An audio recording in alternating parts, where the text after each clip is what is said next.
هذا مش مولود في بغداد، لا، موجود جوا منطقة الجزاء، مولود جوا منطقة الجزاء. كمن ولد في الاستوديو التحليلي أحمد راضي في داخل الجزاء هو أيضا كذلك. يونس محمود أمامنا، أمام حارس كبير هو الحمصي. يونس بترقب، هل تكون نظرة فلقاء فابتسامة ففرحة عراقية بهدف التعادل؟ ننتظر ونترقب.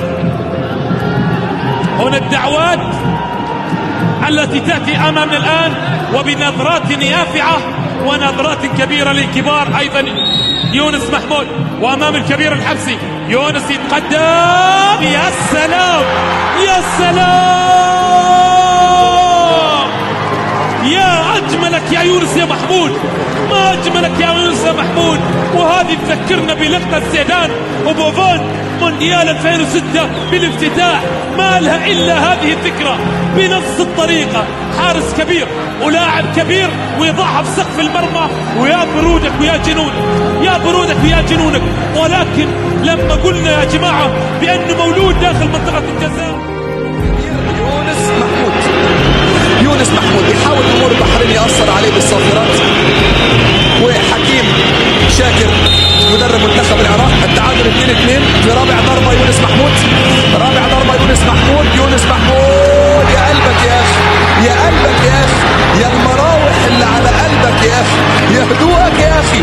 بهدوء وثقة وتأني أقدام يونس محمود تغني وتعزف لحن عراقي فريد في لقطات الترجيح.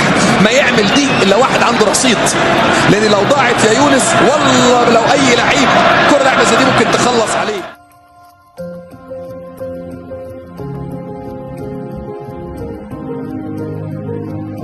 يونس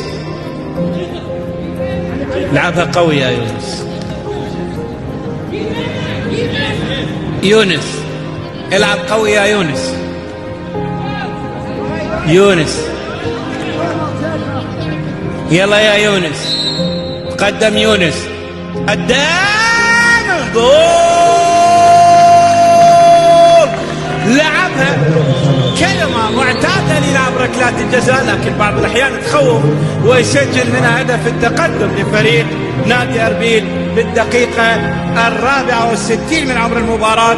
يعود يونس محمود ليسجل هدف التقدم الثاني لأربيل من ركلة جزاء.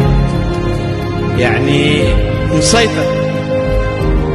مسيطر ويلعبها بذكاء على يسار الحارس كوربونوف. 2 أربيل 1 أهل تركمانستان.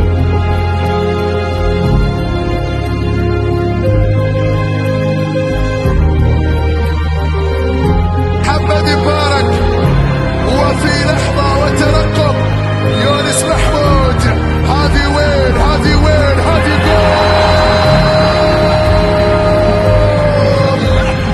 عاد ويعود يونس محمود ورقصة فرح له، ويا سلام على طريقة زيزو وعلى طريقة الكبار، وهو واحد من الكبار.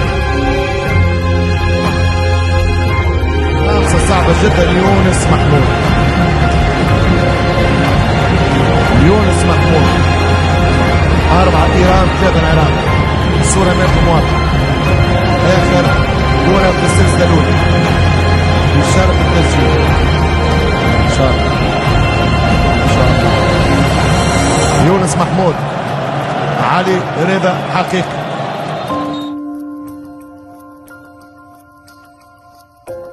يمشي يونس محمود، يونس محمود، يا كبير، يا بانينكا، يا خطير، يا مثير، يا جميل، يا رهيب. سجل هدف للتاريخ وسجل بينالتي للتاريخ. هذه قوة السفاح يونس محمود. يونس محمود اللي ما عندوش فريق، اللي ما يلعبش في نادي، اللي